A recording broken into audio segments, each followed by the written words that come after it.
talked a little bit about echo chambers on our channel, but what exactly are they and how do they form? And what do they have to do with the rampant spread of misinformation and disinformation? This continues our course on combating misinformation and disinformation in you and in your community, which is part of an ongoing course on crisis preparedness, which prepares people to persist through both acute crises and long-term instability in a communal and non-isolationist fashion. You can find this course on our Patreon at patreon.com/Sanctum of the Craft, and you can find the entirety of this class on combating misinformation and disinformation as a long 3-hour seminar or as a booklet that you can download on our Patreon as well. They are free and public. You do not have to pay for them or be a paying member of our Patreon in order to have access. Anyway, I digress. Let's get into echo chambers. The term echo chamber refers in metaphor to an acoustic echo chamber, an enclosed room where sound reverberates and is amplified via sound-reflecting walls.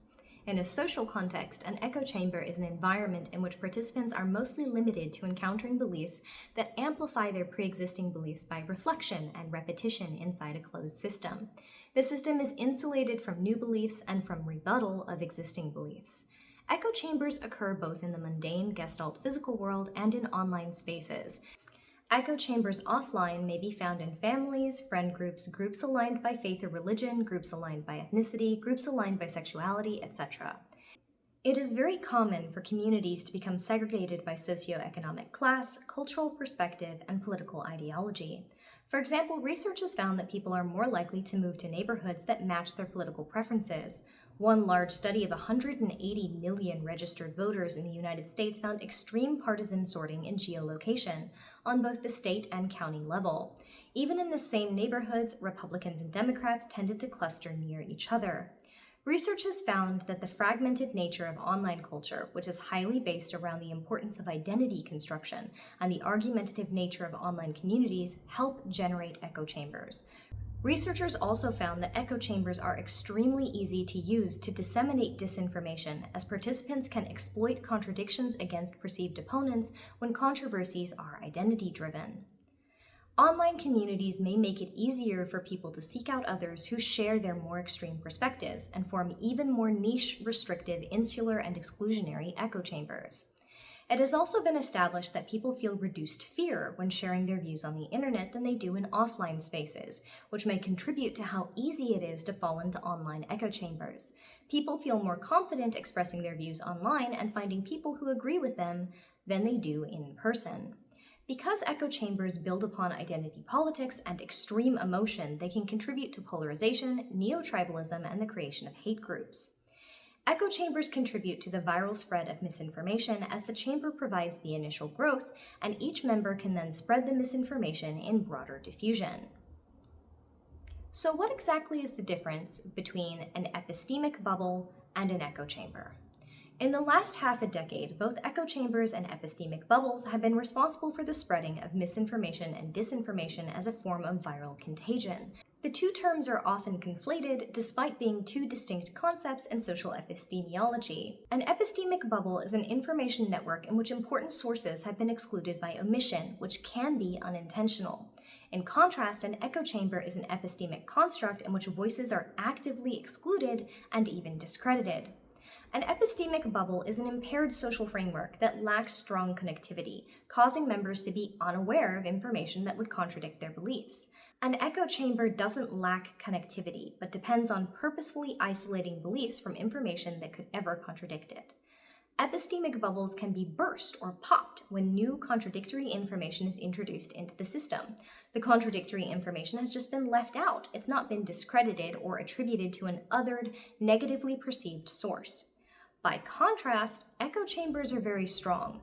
They work via creating preemptive trust in the members and distrust in the other. Member-contributed information is assumed to be true, and non-member contributed information is assumed to be false.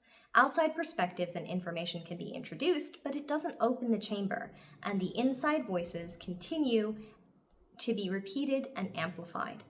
Echo chambers continue to be a closed loop even when external information is introduced. So what's the difference between a echo chamber, an epistemic bubble, and a filter bubble.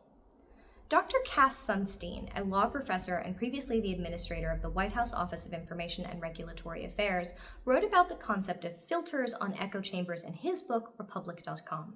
The book was published over 20 years ago and was an early contributor to the notion that filtering information by what we already want to reinforce could be harmful to democracy long term. Sunstein claimed that as our ability to filter information increased exponentially to the point where we were only exposed to information that reinforced our pre-existing biases, society would fragment into factions, and those factions into echo chambers, with ever more extreme echoes of our own biases being shouted back at us. Sunstein cautioned that the internet would promote cyber cascades of echoed opinions that inflamed hate groups. The future that Sunstein predicted has definitively arrived, with people filtering what they want to interact with to the point where they are mostly in echo chamber spaces online. Additionally now, algorithms do much of the filtering without the need of any purposeful selection bias by a person. Sunstein referred to filters on the information that people interacted with, but it was the internet activist Ellie Pariser who coined the term filter bubble in his book, The Filter Bubble.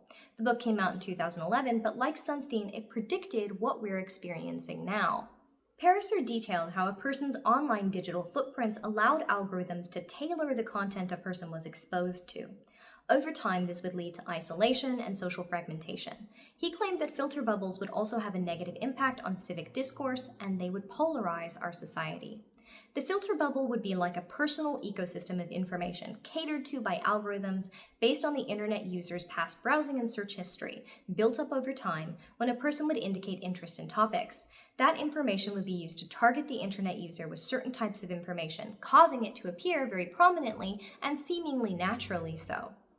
Pariser related an example in which a user searched Google for BP and saw investments for BP, while another user searched using the same term and saw information about the Deepwater Horizon oil spill.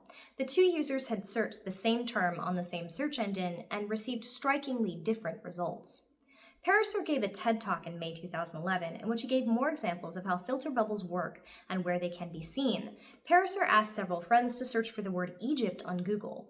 Two of his friends had significant overlap between them on topics like news and travels, but one friend's results prominently included links to information on the then ongoing Egyptian Revolution of 2011. The other friend's first page of results did not include any information on it.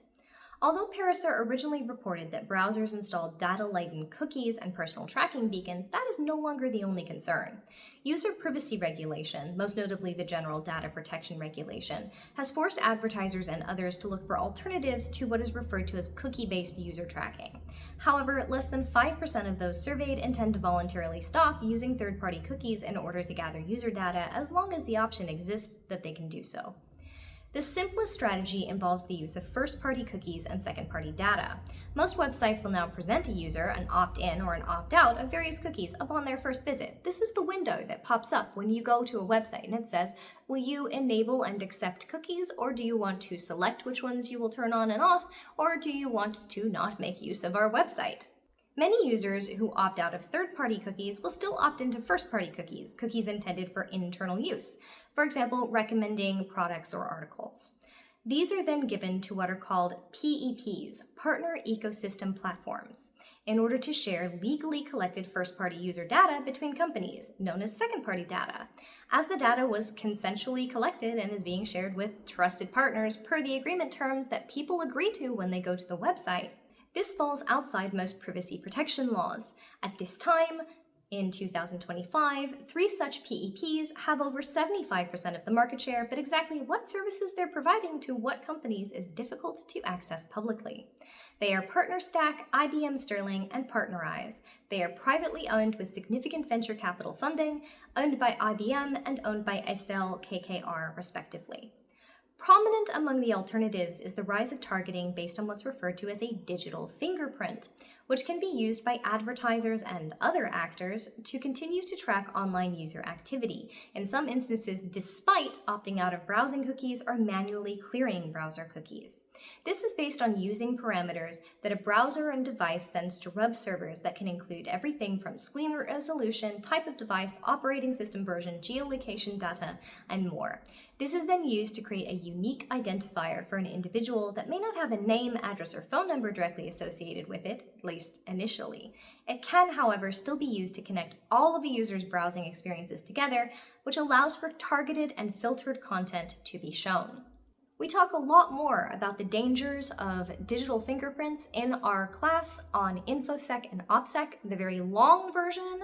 That's like a 1.5 hour class, and another 1.5 hour class goes into it in quite a lot of detail, and then the 15-minute version goes into it in less detail, but still expounds on how this is dangerous for activists in particular. The primary point to note is that although the technologies may be changing in response to laws attempting to protect consumer privacy, the desire to keep full profiles of all user browsing data continues.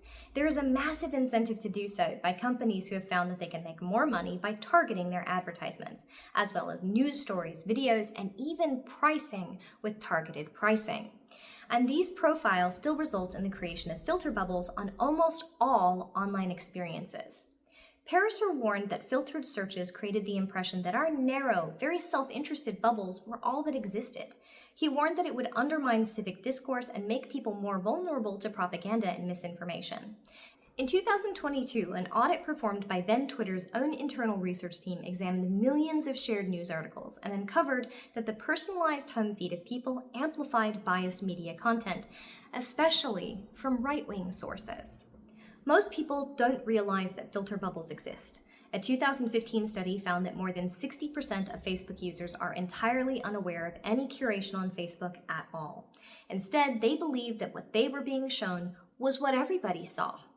In an echo chamber, people isolate themselves from information that doesn't reinforce their own beliefs, even if it is unconscious on their part that they are doing so. People are surrounded by others who reinforce their perspectives, but they could theoretically choose to break out of the echo chamber. Filter bubbles are implicit mechanisms created by personalized algorithms, with all information presented to a person reinforcing their beliefs. The filters act to exclude the evidence that doesn't support their perspective, but if a person chooses to break out of the echo chamber, they may not actually be able to escape the filter. The person is in a passive role. It has been argued that they are, to a certain extent, a victim of an algorithm that intentionally and automatically prevents them from being exposed to information that could potentially contradict their beliefs. Social media communities may be so powerful at contributing to misinformation due to the combination of the echo chamber effect and the filter bubble effect. People trust the information coming from within their insular exclusionary community, and all the information coming into that community is being filtered by the algorithm. People in echo chambers whose information has been filtered wind up in environments with extremely homogeneous information and decreased information diffusion. They are more likely to develop extreme opinions and then spread those virally. This is partially because they are more likely to overestimate the degree to which they are factually informed, because everything that they are seeing seems to agree with their factually inaccurate perspective. Next time, we are going to get into one of the filters that is placed on the bubbles most people exist in online, which is referred to as a recommender system. We're also going to get into how those recommender systems help people fall down rabbit holes. A rabbit hole is a specific kind of filter bubble where a recommender model encourages people to engage with more and more niche and extreme content over time. So what do you think? Do you think that you may be in an echo chamber, whether you mean to be or not? And if you are in an echo chamber, how would you know if everything that you interact with is being filtered to keep you in the echo chamber? Please remember to like, subscribe, and share our content with people you feel would benefit from it. And as always, stay safe out there, everyone.